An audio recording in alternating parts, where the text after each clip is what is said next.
How to conquer fear? Our body is limited. That is why the body has fear. Our vital is unconscious. That is why the vital has fear. Our mind is obscure. That is why the mind has fear. Our heart is unaspiring. That is why the heart has fear.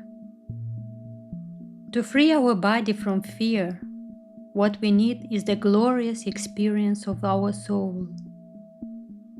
To free our vital from fear, what we need is the dynamic and conscious expansion of our soul. To free our mind from fear, what we need is the transforming illumination of our soul.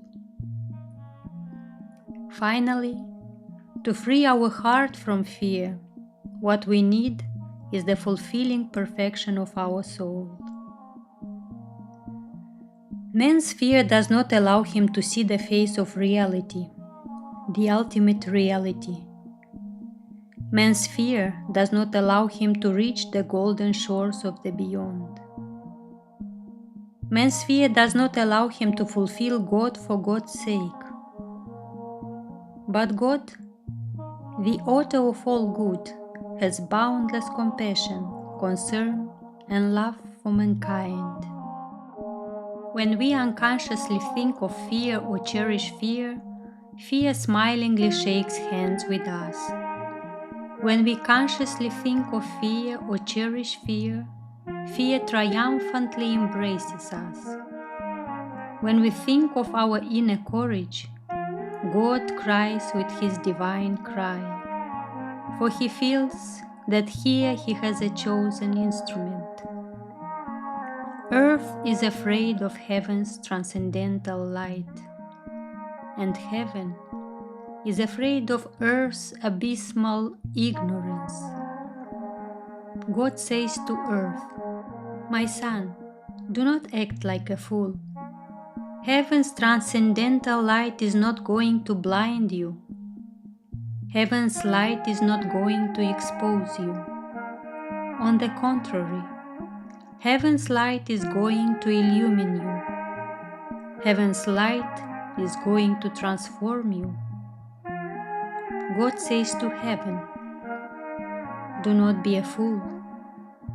Earth's abysmal ignorance cannot bind you. It cannot destroy you. On the contrary, Earth's ignorance will be offered to you. It is you who will transform the face of Earth." God says, "I need both of you, heaven and earth. Heaven, the message of realization you will have to give to earth. Earth, the message of manifestation, my divine manifestation, you will have to offer to heaven." Fear comes from our deep-rooted ignorance. We do not see the light with our inner vision. We see the light with our outer human, limited, earth-bound understanding. Let me tell you a short story. An old man, walking along the street one evening, came across a rope. There was no light, and he thought the rope was actually a snake. He was all fear and let out a scream, running as fast as he could. While running, he fell down and broke his leg. Some friends nearby heard shouting and screaming, so they came with sticks. He was shouting all the time, thinking that there was a snake there.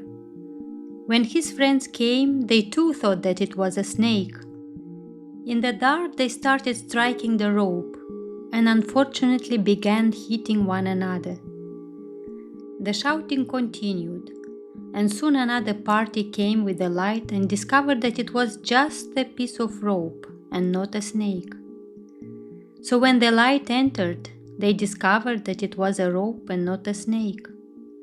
Similarly, in our life, when light enters into our physical consciousness, every kind of fear is bound to disappear. We are wanting in light. That is why fear at every moment, consciously and deliberately, looms large in our life.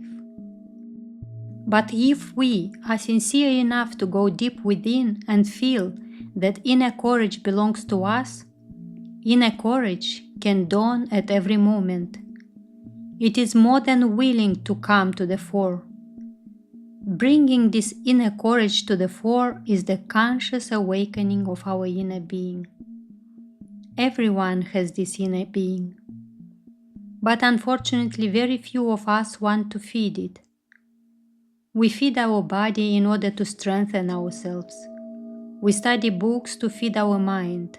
We do many things to energize our outer being, but we do practically nothing to feed our inner being. It is in our inner existence that we can grow into an adamantine will, and when we use our adamantine will, which we can easily have at our behest, we can conquer the very breath of fear. Here on earth, our inner adamantine and indomitable will can and will reign supreme. Only one thing we need: a conscious awareness of the divine light which is ours. It is our birthright to realize and fulfill this inner light. There can be no fear. There cannot be even an iota of fear when we live in the effulgence of our soul. To live constantly in the divine effulgence of our soul, only one thing is needed: a conscious inner cry. This inner cry is called aspiration, the mounting flame deep within us. When this flame rises up towards the highest, it illumines everything around it. Darkness is transformed into light, fear into strength, doubt into certainty, ignorance into wisdom, and death into immortality.